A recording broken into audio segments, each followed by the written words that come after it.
There's also a new and spacious venue which couples can check out.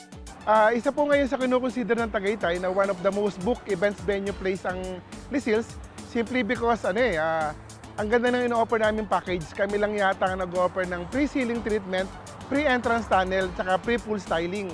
Ito kasi yung mahal ngayon pag nagpapakasal, ang kumuha ng mga mahal na stylist. So ino-offer namin to dito ng free.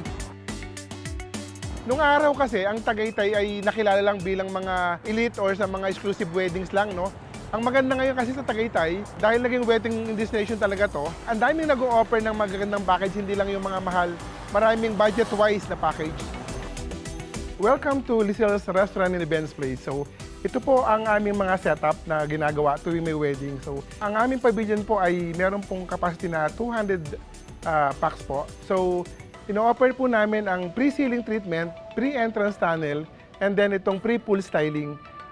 Ang binabayaran lang po is catering package. Ang advantage pa dito, unlike nung iba, pag kumuha ng catering na malayo or from Manila, kapag unexpectedly lumobo yung guest, magkakaproblema ang caterer kasi hindi ganun karaming food, no? Dito, just in case biglang lumobo yung guest mo, madaling i-provide ang pagkain kasi may restaurant kami sa baba. Ang isa po yung RSM Restaurant, ito po yung nakilala talaga na Filipino food. Special natin is yung bulalo, kare-kare, crispy pata, tawilis, mga ganon. And then, yung La Corazon Cafe. Ito naman po ay nakilala parang Italian restaurant. Special natin dito, pizza and pasta, salmon, steak, baby back ribs, yung mga ganon. As of now, ikinukonsider na ngayon ng City Government of Tagaytay na isa sa pinakamalaking factor ng tourist arrival ay ang wedding industry.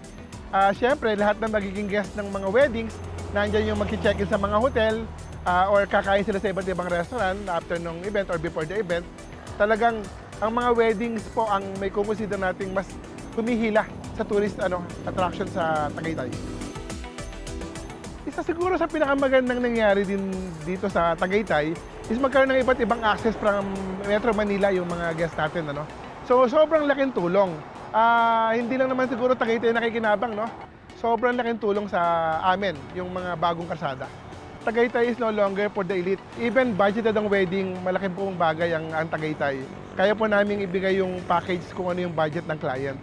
So, try nyo rin po i-consider ang Lisil's Restaurant and Events Place na ngayon po ay sobrang ganda ng mga reviews. So, at kinoconsider din pong one of the most booked events venue place in Tagaytay.